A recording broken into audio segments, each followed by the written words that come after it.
Hello everyone, thanks as always for tuning in. Tonight I'm going to be doing my first ever unboxing video. There's actually a little bit of a story that goes along with this. This package came about 2 weeks ago when I was first sitting down to do my first video, and I figured since I was starting and I didn't really need what was in the box, why not wait a few weeks and unbox it on camera. The package that I'm opening tonight is at least supposed to contain 2 high-quality Figma figurines of Link and Zelda from the Legend of Zelda Twilight Princess. I pre-ordered them back in, I think, September of last year. I saw an article on IGN detailing them, and I said, well, those look really cool. And at the time, I had a little bit of money to throw around, so I figured, what the hell, treat yourself. I mean, they look like really high-quality, cool, collectible figurines with a bunch of articulation and accessories. And I figured, I love the Zelda series, so why not? Of course, earlier this year, I fell on a little bit of a financial difficulty and realized that the pre-order hadn't gone through yet.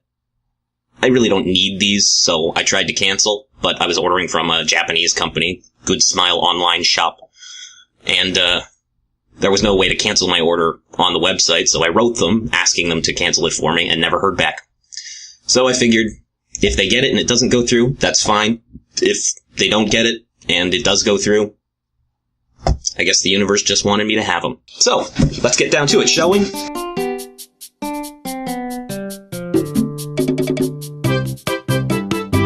Why do they put these things on here so hard?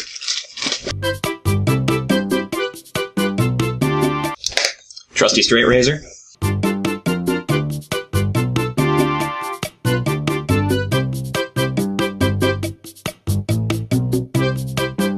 Alright. Looks like a lot of pink paper.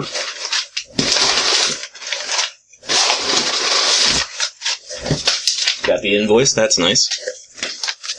Alright, up first, looks like we got Zelda. Aha! Very nice. I like the packaging. It's very purple. So, yeah, these are really detailed figures. It's what caught my eye in the first place. Looks like it comes with an alternate face. I'm not a big figurine guy, but these were cool enough that I thought I'd look into it. I apologize in advance if you're one of those people that can't stand to see collector's items removed from their original packaging, but I'm gonna dig in here and see what we got.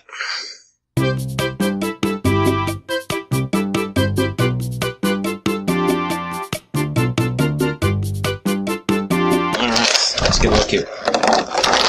Alright. Looks like we got Princess Zelda herself, multiple points of articulation. You can see bends at the elbows. Nice.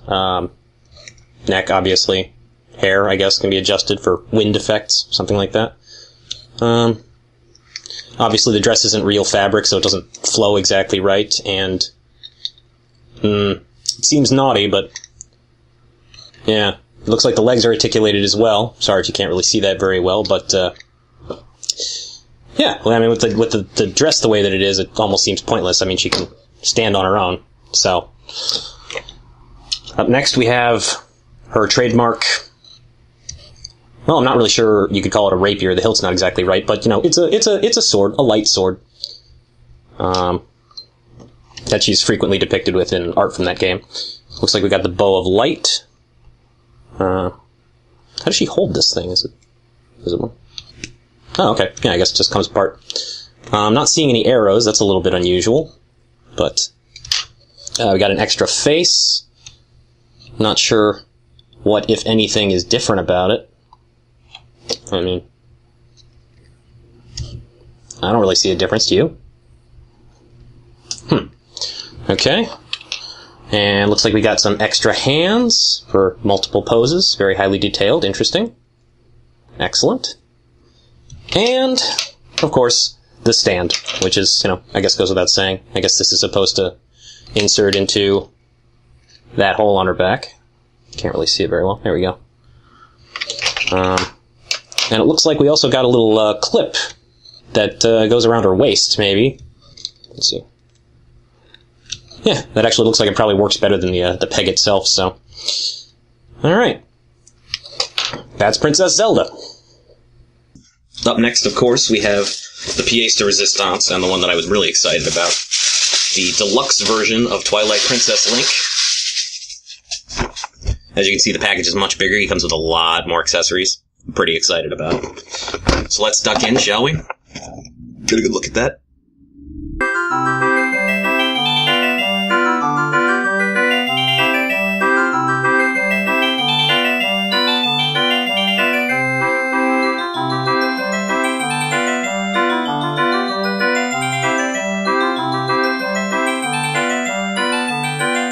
Take off his little plastic trousers here. Link himself, the hero of Hyrule. Again, lots of points of articulation, highly detailed. You know, you got shoulders, elbows, wrists. I guess there's sort of a waist thing going here. I think Zelda had that too. Head, hat, can be sort of, I guess, angled. Again, for wind effects, I guess, if you're looking for a really cool pose. Knees, hips, feet. There's even, like, little toe things, I guess, if he's standing on his toes. So, that's Link. Pretty cool. And now, the exciting part. There were two versions of this figure. There was the normal version and the deluxe version. I decided to spring for the deluxe version because it came with twice as much accoutrement, if you will. So let's just start here at the beginning. We got what looks like, I believe this is called the Hero's Sword. I think it's the first sword that you get in Twilight Princess. You might get one sword before, but you don't keep it for long. You know, comes with its own little scabbard. Pretty cool. Alright. The Hero's Bow. Again, I'm pretty sure that's what it's called. It's been a while since I played through that game. Comes with an arrow. A little weird that it comes with an arrow and Zelda's didn't. I mean, I guess Zelda has the Bow of Light, which generates its own arrows of light, but you'd think it would come with an arrow of light, maybe? Anyway. The, of course, iconic Master Sword, Sword of Evil's Bane, also comes with its own Master Scabbard, I guess. Okay, see? Very cool. Alright, the iconic Hylian Shield, which, you know, you can't have Link without it these days. Which I have mixed feelings about, but, again, very highly detailed, looks nice. And in Twilight Princess, it was, you know, his final shield.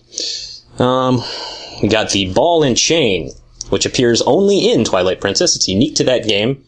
And I guess Hyrule Warriors, if you really want to get technical. As you can see, the ball itself is plastic, but the chain is real metal. Pretty cool. Makes it feel really real, and it's got a little weight to it. You could actually do a decent amount of damage with this in real life, you know? So, pretty cool. What else? We got a couple of extra faces here. Unlike the Zelda one, these are definitely different. You can see this one is open mouth for all the yeah and you know, all that sort of vocalization that Link is known for. This one, when compared to the original Link, is sort of just a little bit more angry, fierce, if you will. So, alright. This, I guess, is not technically an extra face. It's an extra hair that comes with the Hawkeye, which is an item you used in that game. You could use it for sniping. It allowed you to zoom in from a distance and shoot arrows at distant enemies. Pretty cool. Sort of a random item to include, but I appreciate it. What else? As far as the accessories go, this is probably the pièce de résistance. It's actually probably the thing that I saw and I was like, you know what, this looks really cool. I gotta buy this. You know, we have the Claw Shot, which has always been one of my favorite items. It performs basically the same functions as the classic hook shot, but I just like the way it looks. You know, the cool 3 claw thing and the way it rests on his hands. In the game, you eventually get 2 of them and you can like hook shot from wall to wall. It's really cool. So I guess it comes with, what, closed head here? So, and then the cooler part, we have the open claw with, again, a real chain, real metal. Pretty sick. And I think the chain comes, yep, chain pops right out, so I guess you can put either head on it. That's pretty cool. Okay, well, yeah, I'm not going to struggle with that right now.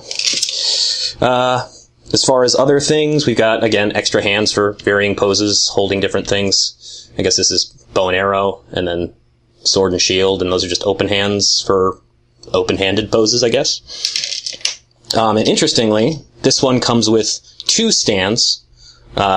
which struck me as odd initially, but now that I'm thinking about it, I'm guessing one of them is for Link, and one of them is probably if you want to have him, like, throwing the ball and chain, or the claw shot. I mean, if I look at this clip, yeah, see? It's got a little hole here, so I guess you can set him up at a distance for some pretty cool action poses. So, that's Link. Pretty awesome. Okay, so I guess to close out this video, I'm going to do my best to recreate some memorable poses from official artwork and things like that, just to demonstrate the posability of these figurines, because really, what's the point of having collectible figurines if you can't recreate memorable poses? First up, we have one of the most common pieces of promotional art from back when Twilight Princess was in development. It's just Link in a standing pose, looking resolute. Overall, it works pretty well. There's certain things that don't really allow for perfect posing. You'll notice that the sword is at a much harsher angle, sort of to this side, because the scabbard is sticking out on this side right here. You can see, unlike in the artwork, but that's just that's mechanical. The artist chose to render it differently. You also might notice that while the Link in the artwork is wearing a shield, presumably the Hylian shield on his back, I could not figure out any way to possibly fit the shield over a scabbard on his back. So that's a little bit of a weakness there. But overall, this pose was relatively easy to achieve, and, I'm happy enough with it. Up next, we've got another of the more popular promotional images from Twilight Princess. This one was a little harder to reproduce. Certain elements of human, or I guess Hylian morphology don't really work with plastics. Overall, it still kind of works. I mean, you can get a good angle here. You'll notice I had to weigh it down with, in this case, my straight razor, but, anything would have worked. The stands don't exactly have great strength in their joints. So, you'll notice that, one major problem here is, and this is definitely a problem with the Zelda figurine also, is that, because of the stiffness of what would be fabric elements, the knee can't kick out quite as far on the right leg there. And so, yeah, it's a little bit of a struggle. I also kind of had to disjoint his, right shoulder. Everything's bent the wrong way over here. But from this angle, it doesn't look too bad. So overall, it's fine.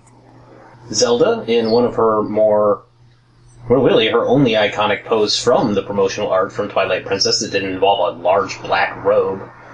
Kind of weird that the titular character gets less art than the hero, I guess, but it is what it is. She came with less accessories, so a little harder to mess up, I guess, but yeah, I mean, the posability seems to function fine. She looks good, comparatively. It works for this pose. It's relatively simple, but it is what it is. Up next, we have another iconic pose from Twilight Princess. I apologize for any shaky cam that might be happening from here on out. I've more or less switched to manual cameraing to give you optimal angles on whatever we're looking at. This one was difficult for a lot of the same reasons as the last one. The plastic tunic just really limits the angle at which the legs can be flexed. And another weakness that I've noticed, and probably a common one amongst collector figurines, again, I'm not really a figurine guy, this is kind of my first foray here, but the face. I mean, look at that. He's looking the complete wrong way. And none of the faces have eyes facing any direction other than front. So, I mean, in most concept art, characters aren't looking directly at the camera, or the artist or the viewer or whatever. So, again, it's functional enough, but it ain't perfect. So, up next we've got possibly the most iconic piece of artwork from Twilight Princess. I did my best here. Again, I'm kind of new to the whole figurine posing thing, so there was a bit of a struggle in some places. Again, we have the issue with the eyes looking straight ahead instead of wherever they're supposed to be looking. The thing is, I actually feel like this pose was replicated as part of the advertising for this figurine, so I know that it can be better.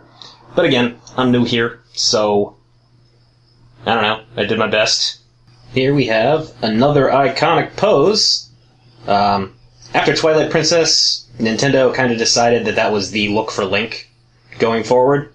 So even though we had several games between Twilight Princess and Smash Bros. 4, Link's just looked like this for both Smash Bros. Games since then. So this is the official pose of Link for Smash Bros. Brawl. This one was fairly easy to recreate. You'll notice he's looking straight forward at the camera/viewer. So it works. Very easy. I'm happy with it. And crouching like this is killing my knees, so... Up next for Zelda, we have the official pose for Smash Bros. Brawl. Much like Link, Nintendo kind of decided that the Twilight Princess look was the way to go moving forward with Brawl, regardless of how many games they've released since. So... in this case, it's actually fairly close. I'm pretty happy with it. I mean, you got the eyes looking the wrong way problem, and there's a little bit of difficulty with the plastic dress. I mean, come on, it doesn't flow right. And even if it were fabric, you'd need a bunch of like weird stands and shit to make it work. And the hair is not exactly right. But overall, the pose is not bad. I'm even a little proud of the fact that I managed to get the toe peeking out down there. But, I guess it works. And last for Link, but certainly not least, is a sad attempt to recreate the pose from Super Smash Bros. 4 for Wii U and 3DS. Again, we have the cold, dead eye problem of him looking straight forward instead of where he's supposed to be looking. And, of course, the plastic tunic problem, getting that left leg up high enough just isn't quite working. It's passable, but it's not great. So, yep. Overall, posability is decent. And last, I think, for Zelda, we've got her official character pose for Smash Bros. 4. Again, on the Wii U and 3DS.